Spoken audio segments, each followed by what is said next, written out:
24 de febrero de 2025, una fecha que quedará marcada en la memoria de México como un recordatorio de lo que fue el régimen de Fecal, pero para entender dónde estamos tenemos que revisar de dónde venimos. Y cuando empiezas a jalar ese hilo, te das cuenta que todo está conectado. Como había dicho, no me voy a detener en poner fechas y citas. Si tratas de fact-check lo que digo, te aseguro que al menos 92% de lo que digo es verdad. Y posiblemente el otro 8% son. Son puras mentiras, pero mentiras divertidas.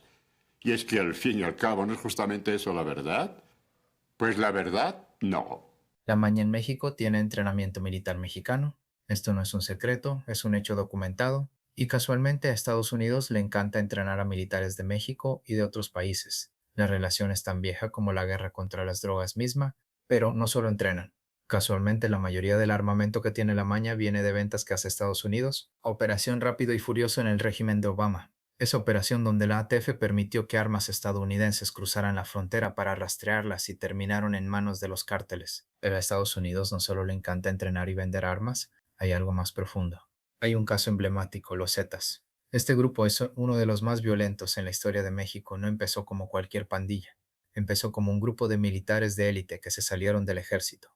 Para entender su origen, hay que recordar que el cártel del Golfo venía del contrabando de whisky, pero cuando detuvieron a su líder en 1996, el grupo cambió. Emergió Cárdenas Guillén, que se dice mató a su propio socio, quien apoyó en ese asesinato, un oficial de las Fuerzas Especiales del Ejército, Guzmán de Sena, que después sería conocido como Z1, quien reclutó a otros exmilitares, específicamente del Grupo Aeromóvil de Fuerzas Especiales CAFE. Lo que hizo diferente a los Zetas es que usaban entrenamiento militar de verdad, armas de alta tecnología, equipo de comunicación sofisticado y tácticas de combate. En lugar de hacer alianzas, usaban su fuerza bruta para controlar territorios. En 2010 se separaron del Cártel del Golfo. Para entonces ya tenían presencia en más de 400 municipios. Su violencia generó grupos en su contra como los Matacetas, que después dieron origen al Cártel Jalisco Nueva Generación, regresando más rápidos y más furiosos. La ATF permitió que más de 2.500 armas fueran vendidas en Arizona, con la esperanza de rastrearlas, usando GPS con pila para unos días nada más. Y no me lo vas a creer, pero perdieron el rastro de las armas, incluyendo fusiles AK-47 y rifles calibre 50 que son los favoritos de los cárteles. Un agente de la ATF advirtió a sus supervisores: mientras más compran nuestros tipos, más violencia hay allá abajo. La respuesta de su supervisor fue: si vas a hacer una omelette, tienes que romper algunos huevos. Más del 70% de las armas recuperadas en México vienen de Estados Unidos. Algo que quiero dejar muy claro: la guerra contra las drogas nunca ha sido por salud o seguridad. Palabras de Richard Nixon, fue para criminalizar a los opositores de la guerra de Vietnam y a la comunidad negra. Mi postura es clara: si eres adulto, puedes hacer con tu propio cuerpo lo que quieras. Como hemos platicado antes, las leyes no importan tanto como tus propias convicciones. Si una sustancia es legal como el tabaco y no quieres poner eso en tu sistema, no lo vas a hacer. Si algo es ilegal como el DMT y quieres ponerlo en tu sistema, por la razón que sea, vas a buscar maneras, siempre y cuando no causes daño a terceros. A dos, cada quien puede hacer de su culo un papalote. Aquí vamos al punto central. Estados Unidos, el país que más consume drogas en el mundo, el que tiene la pandemia de fentanilo, no tiene un cartel emblemático, y a pesar de tener toda su tecnología de espionaje, no pueden detener el tráfico. Responden, es que tienen dinero para sobornar a personas del gobierno de México y oficiales de bajo rango en la frontera, y cuando el dinero no sirve, usan las amenazas. Ok, el dinero lo tienen porque tienen control sobre el mercado, ese control lo mantienen con violencia y las amenazas las cumplen con violencia, y dicho poder lo tienen por las armas. ¿Quién le vende las armas? El cartel en México es como un puesto de tacos o hamburguesas que te encuentras en cada esquina. Suponiendo que México fuera una ciudad, está en todas partes. Algunos tienen franquicias en otros puntos de la ciudad, pero su alcance es limitado por zonas. El cartel de Estados Unidos no está escondido. ¿Has escuchado ese cartel? Tantas veces como el nombre de la cadena de comida rápida más famosa de allá. Si en México la maña son puestos de hamburguesas, en Estados Unidos son el McDonald's. El cartel de Estados Unidos es la CIA y el ejército. Después de la Segunda Guerra Mundial, en plena Guerra Fría, Estados Unidos se propuso salvar al mundo de los comunistas sin Dios. En América Latina, en Asia, en África, salvar al mundo cuesta dinero y los contribuyentes americanos no estaban de acuerdo en ser la policía del mundo. Para financiar todas sus operaciones, las oficiales y las no oficiales, se les ocurrió que podían generar un dinerito extra, siendo ellos los que movilizaran la merca desde Sudamérica hasta las calles de Estados Unidos. Reagan estaba obsesionado con detener el avance del comunismo en Centroamérica. En Nicaragua, socialistas habían tomado el poder tras derrocar la dictadura. Reagan decidió apoyar a un grupo paramilitar llamado la Contra para derrocarlos y que pudieran regresar a las prácticas de las empresas americanas establecidas. El clásico trabaja para mí como empresa americana, pero te pago en el salario mínimo de tu país. El problema, el Congreso de Estados Unidos había aprobado la enmienda Boland que prohibía dar dinero a la Contra, precisamente porque ya se sabía que estaban metidos en narcotráfico. ¿Qué hizo la administración Reagan? Le vendieron armas a Irán, que en ese momento estaba en guerra con Irak y además tenía un embargo de armas, y con ese dinero financiaron a la Contra. Mientras Reagan llamaba a los Contras el equivalente moral de los padres fundadores, la CIA estaba protegiendo a narcotraficantes que financiaban su guerra. ¿Y qué pasó con el periodista que intentó contar esta historia?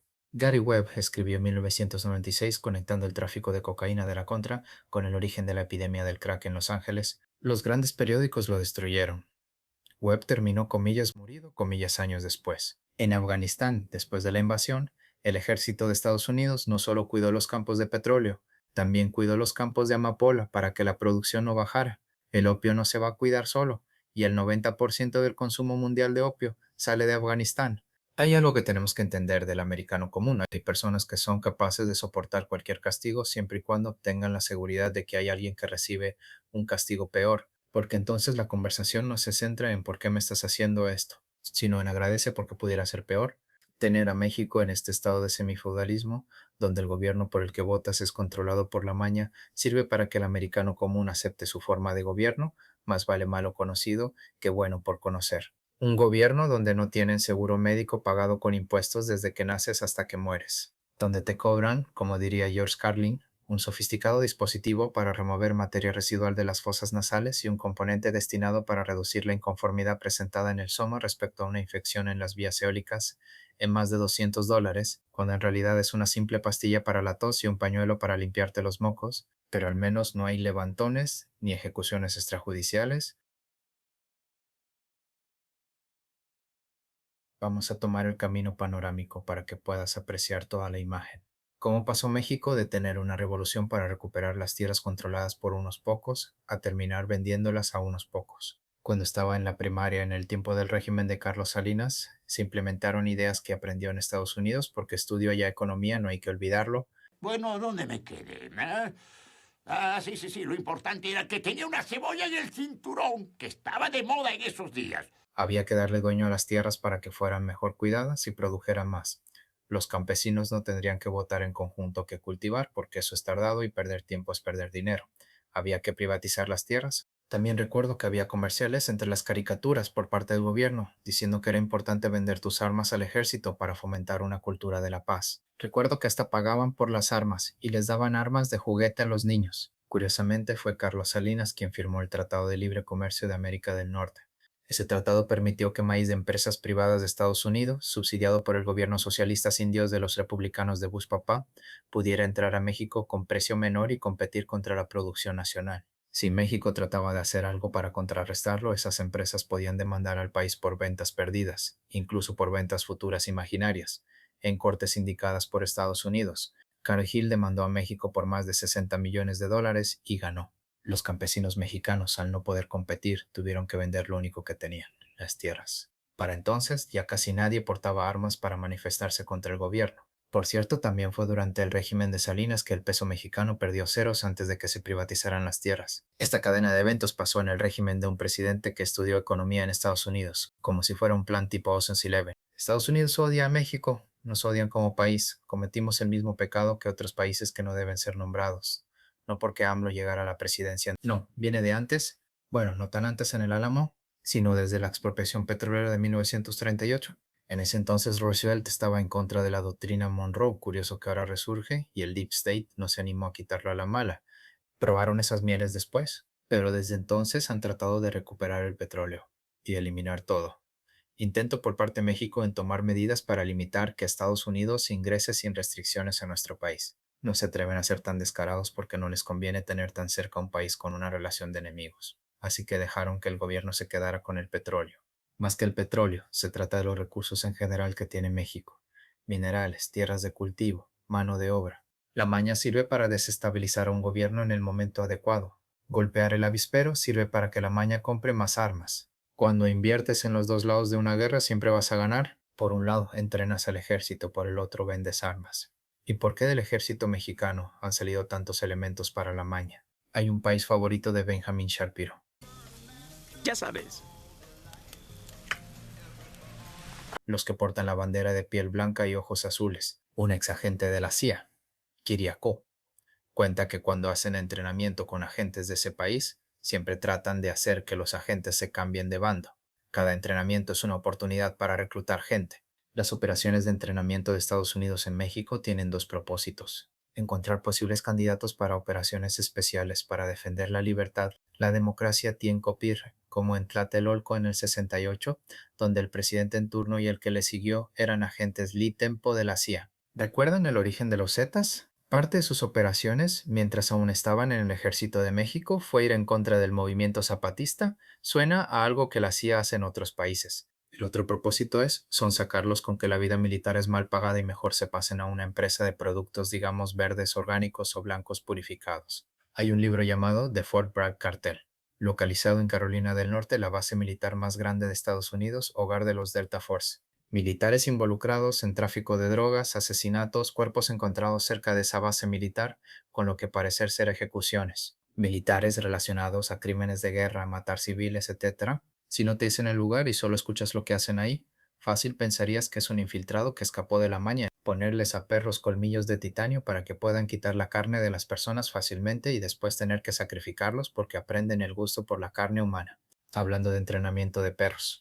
En el país favorito de Benjamín, entrenan perros para, digamos, comillas, abusar, comillas de prisioneros. Hay historias de sobrevivientes que casi tienen quiebres mentales tras vivir eso bajo órdenes de los militares de piel blanca y ojos azules. Ese país también le vende armas a la maña en México, además de Ucrania, donde armas que vendió Estados Unidos terminaron siendo revendidas al crimen organizado por el ejército ucraniano, que de hecho resulta que carteles de México entrenaron con operaciones con drones en Ucrania, además de que integrantes de los carteles han comentado que parte de su entrenamiento, no cuando eran militares, sino ya dentro del cartel, han tenido capacitación por parte de militares de Estados Unidos, Marines Elite, Navy, Delta Force. Para lo que vivimos en la última semana de febrero de 2026, solo hay una pregunta: ¿quién se beneficia?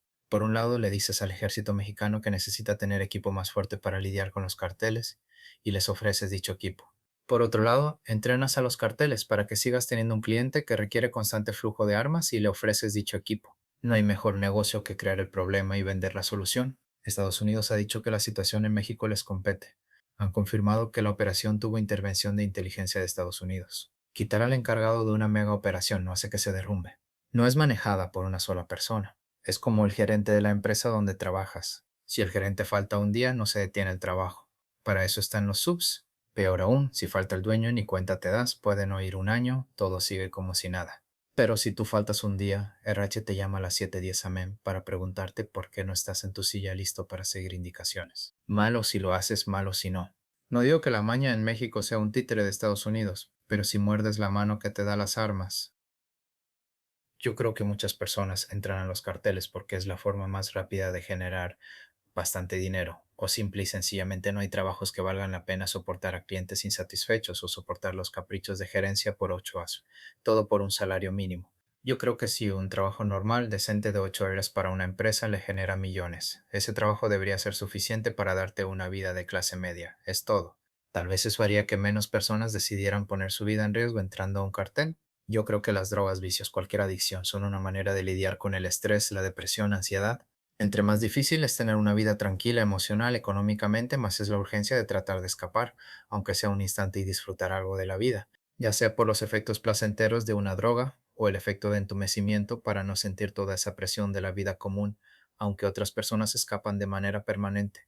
Yo creo que una vida donde tienes tus necesidades básicas cubiertas, sabes que tienes comida para los siguientes días, poder dormir tranquilo, sabiendo que las paredes no se van a caer, que el techo no tiene goteras, que la puerta cierra bien, ropa para protegerte del ambiente y cubrir tu desnudez. No necesariamente ropa de marcas famosas, ropa que cumpla su función, abrigar cuando hace frío, refrescar cuando hace calor, poder vestirte adecuadamente para cada temporada sin tener que elegir entre comprar botas para el trabajo o comer, acceso a agua limpia, electricidad, servicios de recolección de basura, drenaje y en estos tiempos acceso a Internet, para ti y para tu familia, con un solo ingreso, y quedarte algo extra para ahorrar y disfrutar algo el fin de semana, sabiendo que La educación, el acceso a servicios médicos generales y de emergencia son gratuitos. Tal vez eso haría que menos personas decidieran consumir drogas o tener alguna adicción.